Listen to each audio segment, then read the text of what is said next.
Welcome into the channel, Rockstars, and this video is super important to me to get ideas and ask questions from you, my audience, because I have a crazy idea in my head, something that I've been wanting to do and thinking about doing for quite a long time, and I think I might be ready to possibly go into this new step if I can convince Caitlin to come along with me on the journey, and we'll see what happens. But long story short, stick with me on this video. It's hypothetical. It's on step 5 out of step 500, and it may or may not ever happen. It's just something I want to float, and I want to get information from all of you who may have some more experience in this with me.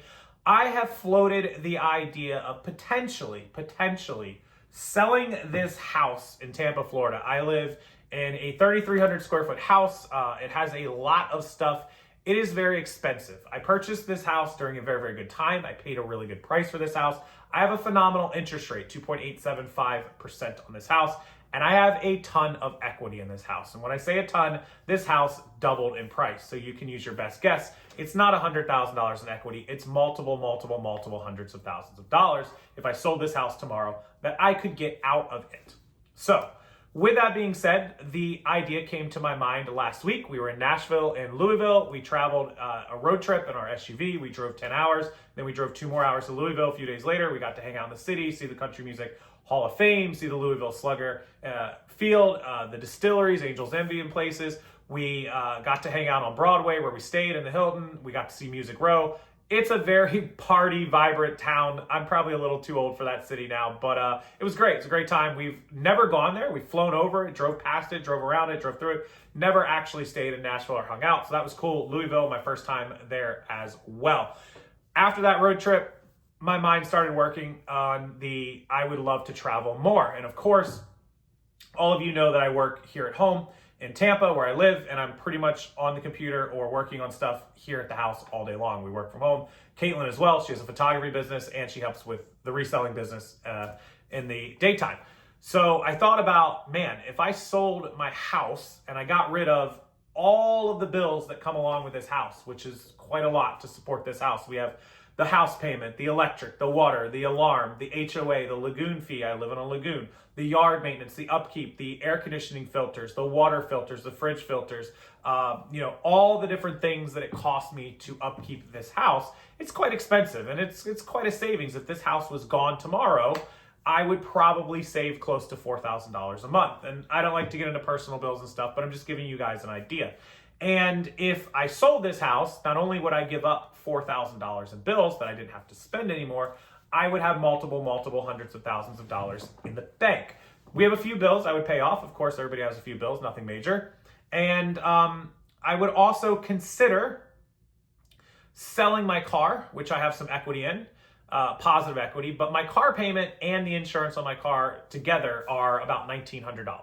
So that would give me another $1,900, which now brings us up to close to $6,000 in cash flow, plus the money in the bank, plus any bills that I have paid off that wouldn't have to get paid anymore. And buying a large RV. And when I mean a large RV, I don't mean one that you just scoot around in that you see on Christmas vacation. I mean a big RV and traveling the country. And so that's what my brain is telling me I want to do. I would keep a lot of our stuff, like my computer screen, all this stuff that I want, my green screen here that I have. I would keep all this in storage and just pay like a $200 a month storage bill. That would be nothing. Here is where I need your guys' help. I work from home on a computer. I create content. I do sponsorships. I do affiliates. I do YouTube videos. I do products. I do wholesale where I do not have to hold the inventory. So all I need is a computer, a phone, a tablet, and an internet connection. I can work out of an RV sitting at a table on this. I sell on eBay and Amazon, and I have products that are mainly remote controls, postcards, sports cards, etc. So I would still want to sell on eBay because that's what I do. It's what I've always done. These large RVs, like what you're seeing here, have a ton of storage space underneath of them, and they have storage inside of them. Inside of them, I believe, is for our stuff. Myself, Caitlin, if she decides to go along with this crazy idea that I have. That is for our clothing, our kitchen stuff, everything we want to live a life inside of this RV, and not for business to take over. With the exception of my computers and electronics, that is our space if we were going to travel the country in a 40-foot RV towing our SUV behind. I would keep the SUV, get rid of the i8. I don't need the i8. It's a fun car. I've had 2 i8s for 10 years. It can go. I don't care. Like, it is what it is, right? I love that car to death. I have a lot of equity in that car, but I wouldn't really need it if I'm traveling the country, right? Especially through the mountains and other places. Maybe go up to Colorado or the Grand Canyon. It would be a waste to have that car. So the storage underneath, what I was thinking is we have about 50 bins. They're about that size. I don't have any of them laying around handy. They're downstairs. In our garage, they're on, a couple of shelves.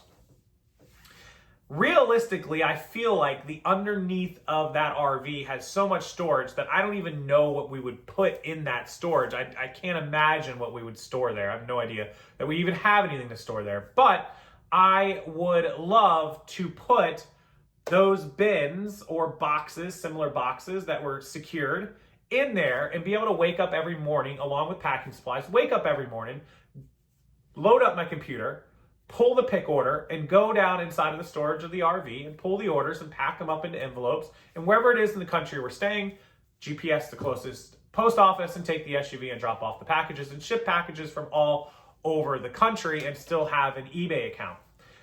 2 problems with that. One is, what address do you use for returns? Currently, I have a P.O. box. I go to that P.O. box once or twice a week, and I pick up my returns or any mail that's come in, and I'm set because I'm here. But if my P.O. box is here and I'm across the country and I'm not back for a few weeks or months to come back through Florida, how do I get my mail? How do I handle returns? Also, if somebody wants to sell me stuff like a huge box or 10 boxes or a pallet of remotes or postcards or sports cards, where do I have it shipped? Do I have it shipped to a campground I'm staying at for a week? And then how do I store that? Because all my storage underneath is my active inventory and my shipping supplies. How do I store my inventory that's ready to be listed? Not prepped, but listed. These are 2 problems I see with maintaining the eBay business, right? So in the interim, I'd love your guys' thoughts on that. The second problem I have is that we are in the market currently for possibly rescuing another dog. It's been quite a few months. I do miss my little dude. If you guys don't know, that was our previous rescue dog. Shout out to Colleen for sending this amazing memorial to Chewy. And we are to the point where we think we're ready to start looking at another pup. Whether we get a rescue or a puppy, or I'd love to get a rescue. That's what we do. We rescue dogs. But I don't know how dogs do on RVs. Remember, it's a full-size RV. I'll throw a picture up again of something we're looking at, similar types. And I know they can ride just fine if you teach them young, and they can get out every couple hours and go to the bathroom, and they're all good, and they learn to ride in the RV like any human being or kid would do. But what if we want to go out for the day on a excursion and go, kayaking down the Colorado River, or go in the Grand Canyon, or do this, where you can't take a dog, or go to dinner at night in Nashville and hang out? I don't feel right leaving a dog back in an RV, even though they have air conditioning, you turn them on, you can monitor them with cameras. It just doesn't seem right to me. How do people feel about that? Have any of you traveled full time with a dog, be it small, medium, large, otherwise, and made that work? And if so, how? That's my second hang up. My third hang up is traveling the country, moving place to place. Even if I can figure out, how a dog travels and how to keep up on an eBay business, what is the realistic outlook? I work a lot. I work many, many hours at this computer, helping you guys, answering emails, doing store reviews, listing items on eBay, creating content like you see me doing here, uploading content, responding to social media. Generally speaking, 8 to 10 hours a day, 6 days a week. I don't take many days off, 1 a week if that. And even then I'm checking emails. If I'm waking up in the morning at 9 a.m. and getting in the RV and we're off on our road trip for 8 or 9 hours, there's no working. I'm driving all day, right? Let's say we pull into Nashville, park the RV at a campground or an RV park or whatever, get some dinner, sit at my computer for a couple hours, I get a little bit of work done, go to bed, and we're going to stay in Nashville for 3 days, right? Going to wake up, I'll do a couple hours of work, 8, 9, 10 o'clock, and we're going to head out on the town for the day, take the dog to the dog park, whatever it is we're going to do. There's not any work getting done. Come back, maybe a little bit more work. We want to go out and see the towns. We're traveling. We want to see these places that we're going to be going all over the country, right? How realistic is it that I could maintain the businesses that I do and the work ethic and the work level that I'm used to and accustomed to, and that all of you are accustomed to me giving to you on a daily basis. So that's sort of my 3 hangups with this crazy idea. I'm gonna get a lot of comments about what caused this. The road trip was inspiring. I realized that while I have traveled the country, I've been to probably 30, 35 states. I've been to Vegas more times than I can count. I spent a summer in Alaska. I've done many road trips to Tennessee and Gatlinburg and Pigeon Forge and Nashville now and Louisville. I've been back home to Maryland several times. I live in Florida and Georgia. I just came back from Atlanta. I went out to Phoenix last year. I've been to Minnesota with Kate. She goes there. We've been all over this country, but we never stop working and just travel and enjoy the things that we're doing. A lot of it is work trips. Half of it or more is work trips. I was out in Dallas for a work trip. I was out in Phoenix for a work trip. Vegas is always work trips. We're just wondering, what that looks like. Is that realistic for us to enjoy and to actually have a work ethic and do what we do? So that kind of spurred these thoughts. Also, I keep looking at the amount of money that I'm sinking into this house, and I'm building equity, and that equity doesn't do anything for me unless I sell this house. And if I sell this house and I move to another house, the interest rates are significantly higher than from when I purchased this. My house is a 2.875 interest rate. That is unheard of. To get under 6% in the 5s right now is very, very tough, even with great credit. So I don't know what good that does for me to sell this house and get all the equity out of it and then move to another house that's going to cost me more money in interest, and the prices of the house are significantly higher than from when I bought this house. To purchase the same house right now on my block, if I put my house up for sale, like I said, it's multiple hundreds of thousands of dollars in equity. So I'm going to spend $300,000 more for the same size house and a higher interest rate. You're talking about several $1,000s more a month, $1,500 to $2,000 more a month in payment. That's going to drain, $20,000 to $30,000 out of my bank account in 1 year, the first year of owning the new house, simply to pull the equity out and be stuck in another house to rinse and repeat the process. We don't have any children right now. Not to say that won't change soon, but while we don't, it would be great to travel. And even if you do have a child, your child doesn't go to school until they're 3, 4, 5 years old. So we could travel the country for a couple of years, and without all these bills, without the I-8, without this house, without all the bills that I would get rid of, all the money that I make would be able to just basically be added to that equity money that I would put into a high yield investment and account. So I would let that equity money I pull out of the house go into that account, and all my monthly money that I was making that I no longer have to spend to support this house and to support all these bills would go into that account. And it would grow what I would hope to be a very fat bank account, even bigger than now or then, at the end of 2 or 3 years. And we could come back to Florida at some point if we got to that mark, and hopefully the interest rates would be a little bit lower. If they are, great. If they're not, they're not. And I would have no debt to income at all, because I would have the I-8 gone, I would have the house gone, we'd have no bills whatsoever except for our daily bills. Like paying for the RV would be like the only bill that we would have. Health insurance, cell phone, Netflix, that sort of stuff. But that stuff doesn't go on your debt to income, only the RV. So I would be obviously approved for pretty much any house that I wanted.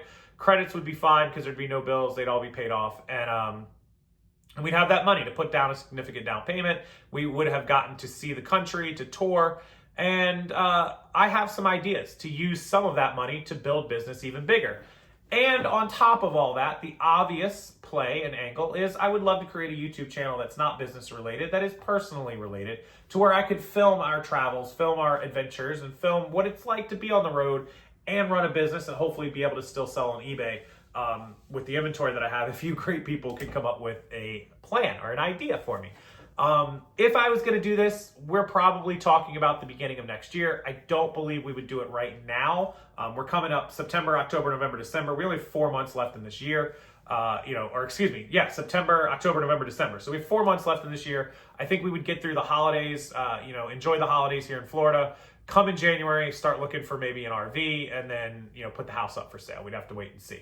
That would be my plan if we do it.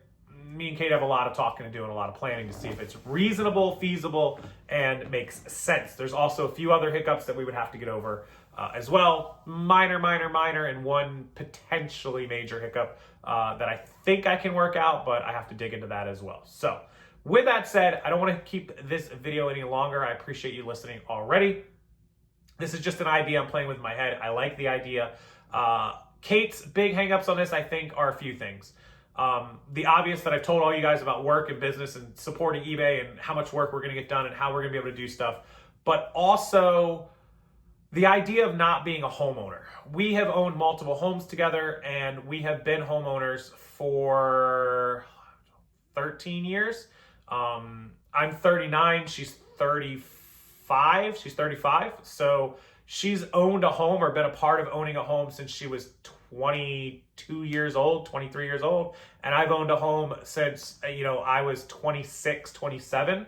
All the way until now. So not being homeowners seems weird. It seems crazy to not have somewhere to come back and call home. And that's, I think, her biggest, real big hang up. Also, she sees her family a couple times a month. They live here in Florida, an hour and 2 hours away. She drives to them, which she's there now, every other week or so. She'll go and see them twice a month.